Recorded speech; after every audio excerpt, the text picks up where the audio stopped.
কারো কাছে, পৃথিবীর কোন সৃষ্টির কাছে যারা পরিমাণ কিচ্ছু পাওয়ার আশা করবেন না। একটু আশা করবেন আপনি কষ্ট পাবেন। কারো কাছে কোনো আশা করতে যায় না, শুধু আল্লাহর কাছে আশা করেন। সমস্ত কাজের প্রতিদান আল্লাহর কাছে চান, পরকালে আপনি সুখে থাকবেন ইনশাআল্লাহ।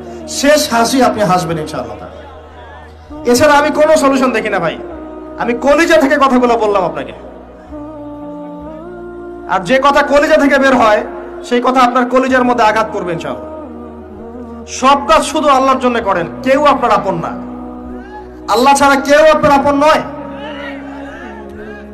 আপনি ভুল করবেন যদি আপনি অন্য কাউকে আপন মনে করেন। আপনার পলিটিক্যাল লিডার, আপনার প্রশাসনের স্যার, আপনার পরিবারের স্ত্রী, আপনার সন্তান, হাবি হাবি যা যা আছে, যদি মনে করেন আমার আপনজন, আপনি ভুল করবেন।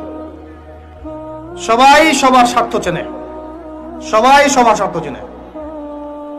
শুধু আল্লাহ আপনাকে নিঃস্বার্থভাবে ভালোবাসেন। আল্লাহ পাক স্বার্থ চান না।